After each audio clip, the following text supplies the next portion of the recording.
Taylor Swift attending a Kansas City Chiefs game in September of 2023 was supposed to be a fun celebrity cameo. A pop star watches her new boyfriend play football, cameras pan to her a few times, and life goes on. Instead, what followed was one of the most bizarre cultural phenomena in recent sports history. And frankly, one of the NFL's biggest identity crises. For those unfamiliar, WAG stands for Wives and Girlfriends, a term borrowed from British soccer culture, referring to the partners of professional athletes. In the NFL's WAG problem, it's out of control. The problem, it starts with the league itself.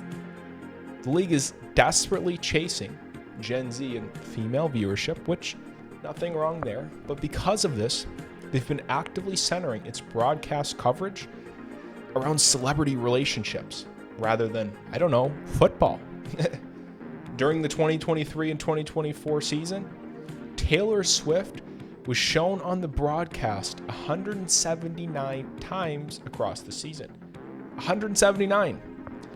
To put that in perspective, some actual starting quarterbacks got fewer camera cuts than Travis Kelce's girlfriend eating a chicken tender in a box seat.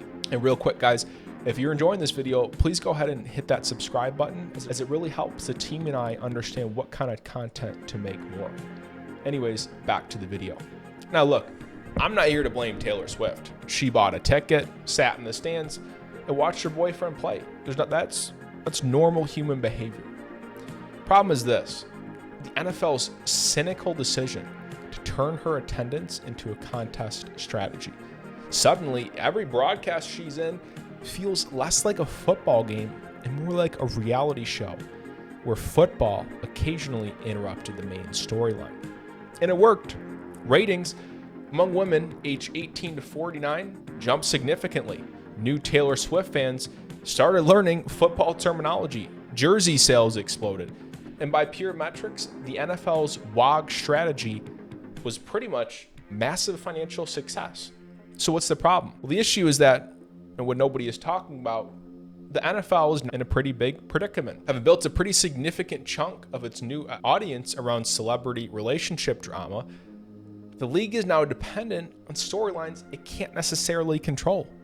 Because what happens when Taylor and Travis unfortunately break up, or the next WAG situation isn't as palatable as America's sweetheart watching America's sports? You see, now you've trained an audience to watch the NFL for reasons that have nothing to do with football. And unfortunately, as we all know, that audience will leave the second the storyline does.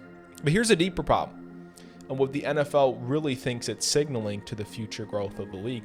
Traditional football fans, guys like me and you, or anybody who can name every starter on their team's defensive line, now they're being treated as a given, a locked-in base that doesn't need to be courted.